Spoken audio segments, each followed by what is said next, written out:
This is livingpianos.com, Robert Estrin presenting how to learn the second movement of Clementi's famous Sonatina opus 36, number 1 in C major. More than that, how to get it on a really high level and play it expressively. You're going to learn that today. This is part of a 3-part, actually a 4-part series. The 3 movements, each dissecting how to work on them, as well as a complete performance of the work, all 3 movements. So now we're going to delve into the second movement. What a stark difference from the first movement. The first movement, of course, has a crispness and a clarity with, I talked about getting the crisp staccatos from the wrist and the finger work and exaggerating the difference between staccatos and legatos, fortes, pianos.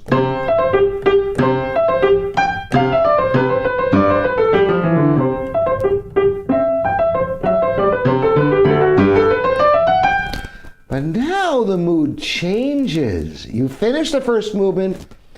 Incidentally, between movements, don't take your hands off the piano because people will think that the piece is over and they'll clap right in the middle because the work, the 3 movements create a bigger effect than each of the movements added up. In other words, the whole, the sum is greater than the whole is greater than the sum of the parts. That's right. So when you get done with the first movement, and instead of showing that you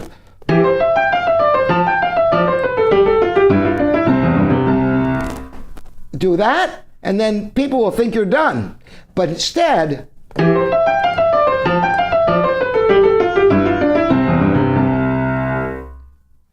then gradually get over the keys to the second movement. And a total change of mood and tonal color.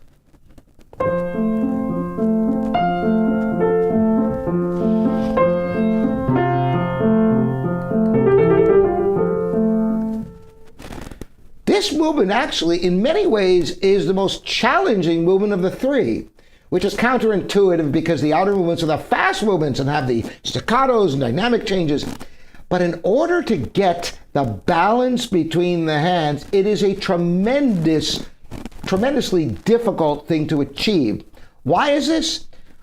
A lot of reasons. Number 1, notes that are high in the piano don't last as long as notes that are low. Secondly, you've got 3 times more notes in the left hand, sometimes 6 times more.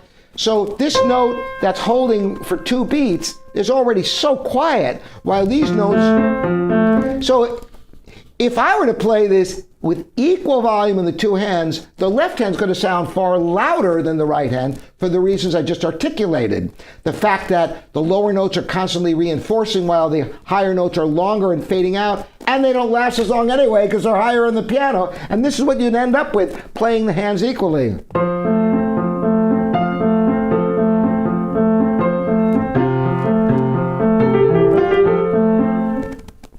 You lose the whole melody. Now, one of the things I'm going to talk about, in order to achieve the balance, it's much, much easier at a slightly faster tempo. This is because the notes don't have to last as long. You don't want to go too slowly. It's an andante, not an adagio or a largo. Andante has a certain amount of motion. Literally translated, it's like walking or strolling. So it's a relaxed tempo, but not really slow. Sometimes you'll hear people playing.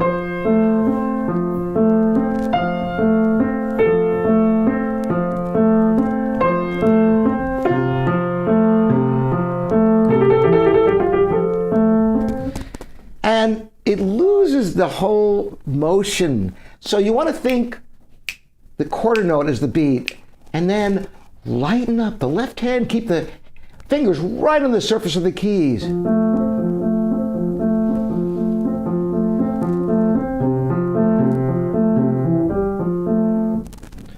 As delicately as you can play.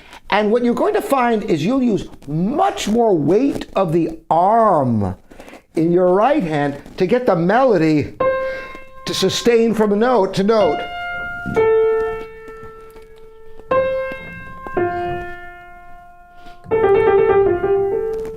Notice there was a rise and a fall in the dynamics. This is the most natural thing in the world in music, just as it is in your speech.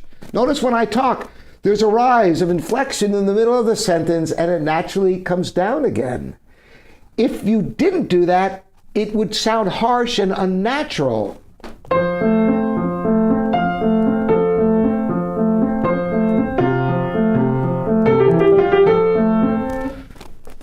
There's no shape, there's no life. Life is breath. You think about the effect your breathing has on you, on your psyche. Every moment you're alive, you're breathing.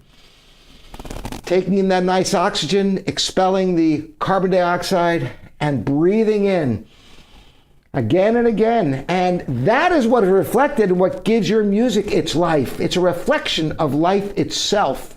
That the rise and the fall, it's the most natural thing in the world. It's such a part of ourselves that to make music devoid of it makes the music lifeless. So to achieve this, you have to use much more weight of the arm, and I've talked about this in many videos. So you don't just use a floppy finger and try to calculate getting louder and louder. You get a harsh sound. Instead, you just drop the arm and support your entire arm with that one finger, and then transfer the weight from finger to finger. And this trill, by the way, you don't have to play all those notes. Matter of fact, don't play all those notes. There's no reason to. Later on, if you gain a lot of comfort and confidence, you can play the kind of trills I'm playing. What I would suggest is just play 2 notes in the right hand for each of the triplets in the left hand. So it sounds perfectly fine. And you know, trills have a certain amount of creative license. There's no certain number of notes you have to play in the trill. Too many notes, as a matter of fact, I think is unmusical. Listen to it with just the 16th, well, they're actually sextuplets because there's 2 to each triplet. Listen, it sounds perfectly fine. And you don't have to beat yourself up and work so hard and try to play a trill that's hard to negotiate.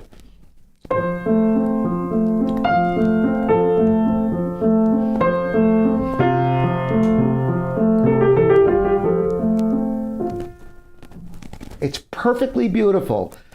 That's what I recommend. When you're learning this piece, just play a simple trill.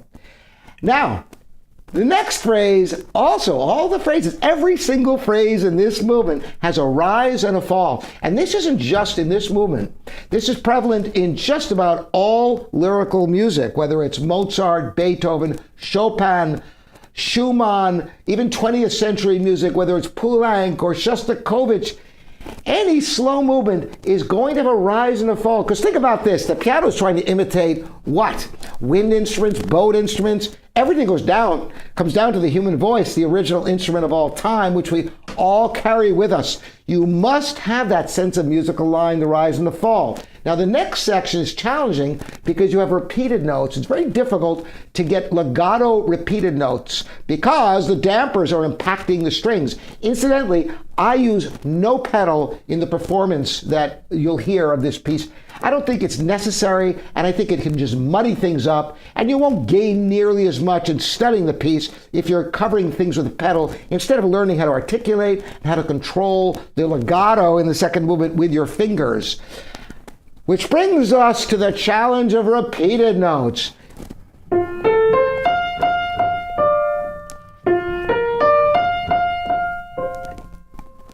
You must change fingers for repeated notes. Without changing fingers, this is a sound you'll get.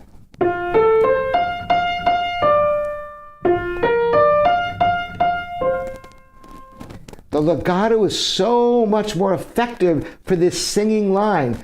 And the way to achieve repeated notes that are as connected as possible is by changing fingers and lifting high previously played fingers. If you change fingers and move the arm, it'll sound the same as using the same finger.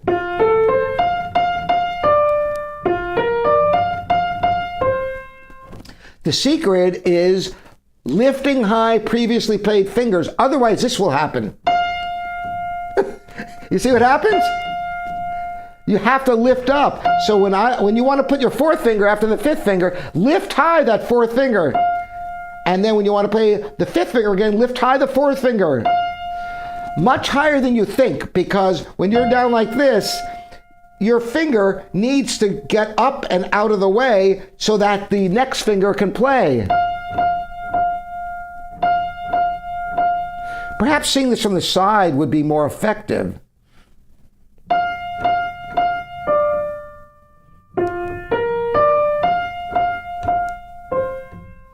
You see how that works? It really enables the beautiful musical line.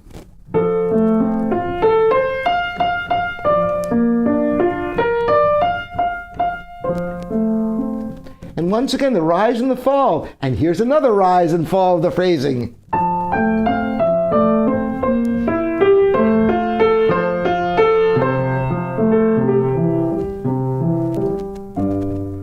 Now, interesting rhythm here. If you want to get really technical about it, that 16th note in that dotted rhythm, in for the 8th measure, the temptation is to play it halfway between the last triplet in the left hand. But that's technically not what the rhythm is, because this is 1 E and a 2, 1 E and a 2, 1 E and a 2. So realize that A comes in slightly sooner than you think, and it's slightly longer because it's not a division of 6, which is what would happen if you played that A halfway between the last triplet and the next beat. So,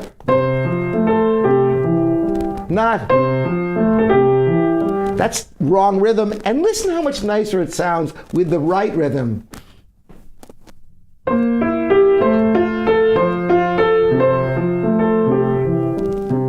Compared to playing it short as a half of a triplet, like a 16th sextuplet.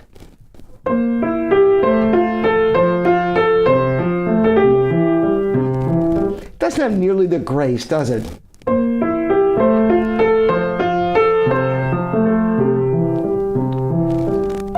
Now this next phrase is really challenging because you have repeated notes and you don't want it to sound like this. You want it to be as legato as possible. How can you play legato when you have repeated notes where you absolutely can't change fingers because you've got thirds?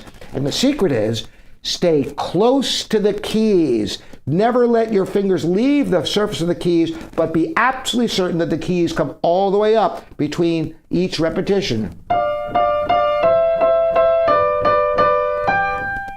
It's actually harder than it sounds to achieve that. Try it and you'll see.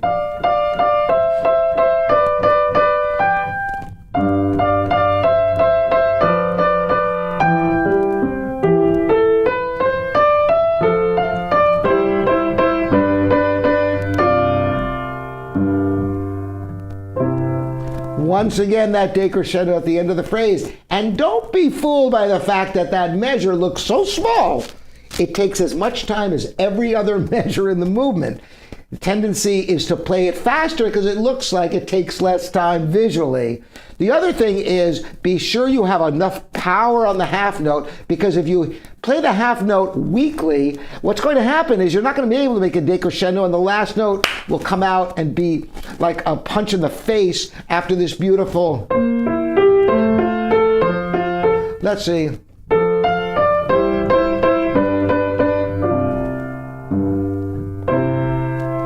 That's exactly what you don't want. You want the to melt. Have enough power on the half note so you can make the decrescendo. Another thing to realize is that this is a 6th. And you can't, I mean, I guess you could use 2/5 to 1/4, but that's really not very comfortable unless your hands are very large. So you're probably going to use the thumb on the F and the E. Don't make the mistake of trying to connect it, because if you try to connect it, you're going to sacrifice everything, because you can't connect a thumb to a thumb. So what you do instead is maximize the legato, but you can connect the top note and release the thumb so that you can get the legato on the note you can connect, the notes on top. See how I'm lifting up my thumb? So that you can get the nice legato. Or you can use a second finger. But if you use the thumb on both,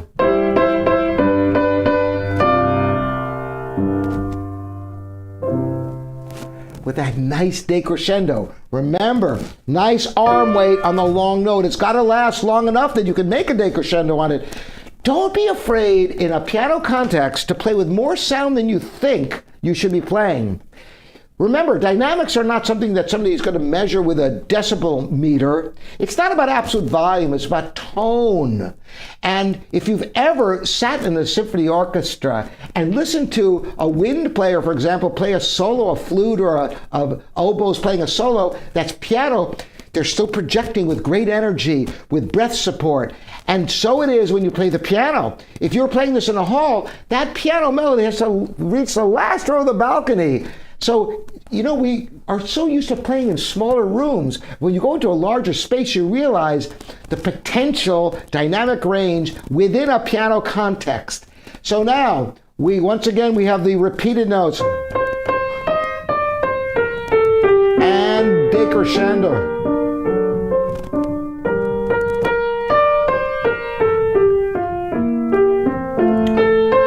Crescendo. Crescendo again, and decrescendo. Here again you have repeated notes. Remember to change fingers for repeated notes, lifting previously played fingers high. And then, of course, the end brings back the first theme again.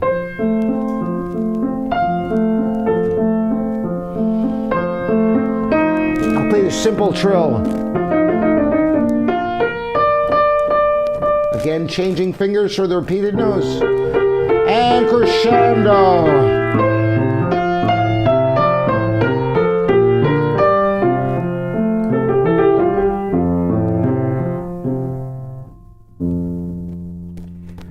Quite a contrast to the bouncy clarity of the first movement and the third movement, which you'll hear in the next video. This is a 4-part series, as I mentioned. Check them all out for yourself, and you will be able to master this wonderful sonatina of Clementi. And incidentally, everything I'm showing you in this sonatina not only relates to all 6 of Clementi sonatinas and Kuhlau sonatinas and Beethoven sonatinas, it actually transcends to sonatas as well, the sonatas of Mozart, Haydn, and Beethoven, and beyond. So this is good stuff for you. I hope you like it. Check out the description. I have a lot of resources for you there. Again, I'm Robert Estrin. This is livingpianos.com, your online piano resource.